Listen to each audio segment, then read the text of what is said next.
Жылда емтиханға біріншіден құжат қабылдау уақытысы осы мамыр айында ашылады. Сонымен 31 күні құжат қабылдау мерзімі бітеді. Бірінші, екінші, үшінші маусымнан бастап осы бір апта оқушыларды қабылдау емтиханы өтеді. Үш кезеңнен тұрады. Үш кезеңнен? Бірінші кезеңде жалпы баланың мүмкіндіктерін қарайды, тексереді. Ол әрине есту қабілеті, есте сақтау қабілеті, сосын ырғақты сезіну, ритм дейді ғой. Осындай талаптарын, критерийлері бар. Соған қарап іріктеледі. Екінші турда, екінші кезеңде жаңағы осы талаптармен қоса ән айтқанын, тағы басқа да қырларын көреміз, тексеріп.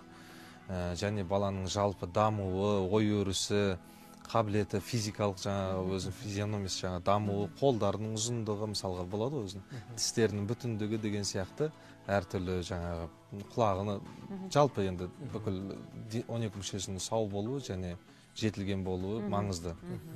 Ал үшінші кезеңде?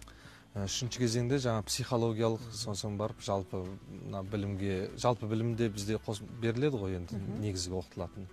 Сондықтан әріп тану, жан-жақты қырларын қарастырады. Ой өрісін дамуы, жас шектеуі, бірінші сыныпқа біз 6-7 жастан балаларды аламыз.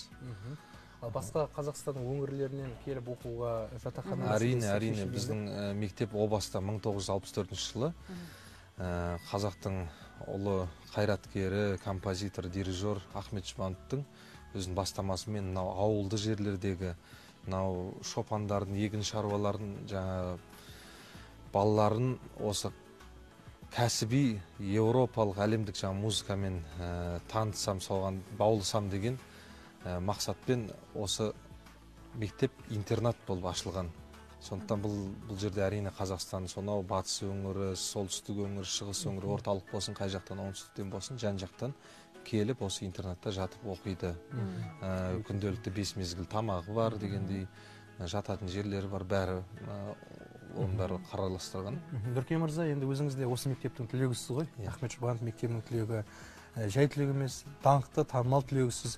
Қайтадан осы мектеп білім ордасына, өнер ордасына оралып, басшылық қызмет етудің қиындығымен қатар қызығы да болған шығар. Әрине. Қиын басшылық ету, жалпы енді қандай жұмыс десең де ол басшылық бола ма, басқа бола ма, оңай нәрсе жоқ, істеймін деген адамға. Сондықтан өзің алға қойған мақсаттарың болады, бір көздеген бір мынандай жетістікке жеткізсем, мынандай дүние жасасам, мынаны бүйтсек, мынандай жетістікке бассам деген сияқты. Сол мақсаттардың жолында әрине бір кедергілер болуы мүмкін, я болмаса бір қиыншылықтар болуы мүмкін. Оңай нәрсе жоқ, оның бәрімен алысуға, жеңіп шығуға дайынбыз. Өйткені енді өмірдің өзі күрес қой, күрестің бәрін қуана қарсы аламыз. Әрбір жеңісіміз, әрбір саты бір биікке жеткендей боламыз ғой. Тәжірибе бізге. Қызығы да осында ма? Қызығы енді әрине өзің сол бала кезіңді көргендей боласың. Балаларға қарап, кейбір бұзық балалар болады, я болмаса бір ұяң балалар, кейбіреулер үйлерін сағынып жылап жүретін балалар болады. Енді әртүрлі ғой. Интернатта өзіңіз ойлаңыз, 6 жастағы, 7 жастағы балалар интернатта жатады, кішкентай балапан. Кейде қарасаң көңіл күйі жоқ, жылап коридорда тұрады. Не істеймін? Мамамды сағындым дейді. Үйге барғым келеді деп.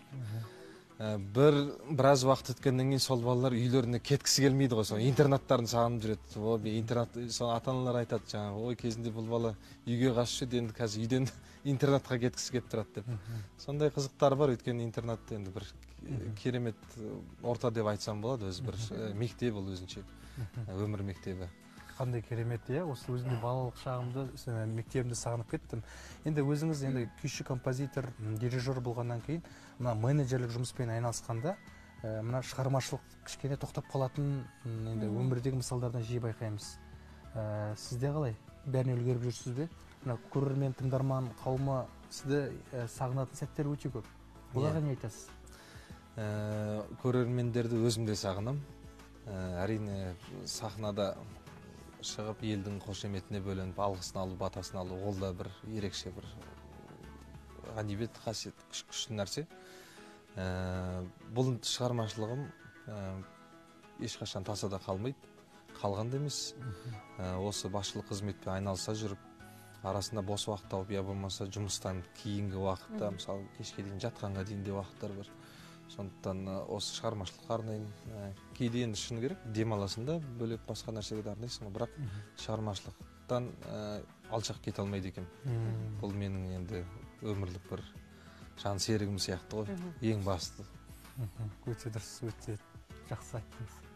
Мен ойланып отырмын да, жаңа деген интернатқа келген кезде, ой, балалар деген үйін сағынып жылайды деп, біздің бала шағамыздың өзі бір 3 сағаттық дайындық курсына барған кезде еңкілдеп қайтатын кезде енді бармаймын деп жылап шығады ғой. Енді алдағы уақытта міндетті түрде осы ағайдың қолына тапсыратын сияқтымыз ғой балаларымыздың барлығын. Бұйырса алып келіңіздер, енді сол бізде үлкен конкурс болады өте жылда. Осы пандемия жағдайына байланысты кішкене азайып қалды. Бір 200-ге жуық қана үміткер келеді. Қабылдайтынымыз ары кетсе 40-50 бала. Жалпы бір жылдар бізде 500, 600, 700-ге дейін балалар жылда үміткер ретінде келіп тіркеледі, қатысатын. Қабаттен дәл қазір енді Нұркен ағамыздың орындауында бір күйді тыңдап, бір көңіл қошын көтеріп отыратын бір сәт еді, әттең домбыраны аға қалдырып кеткен сияқты сөйді де.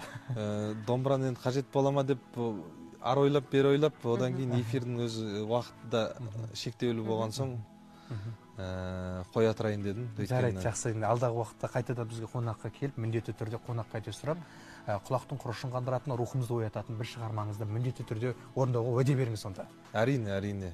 Қуана келеміз. Домбырамызды міндетті түрде алып келеміз. Шығармашылық табыс тілеймін Нұркен аға. Тағы да мерекеңіз құтты болсын. Бірге болсын, рахмет. Дәл қазір бізде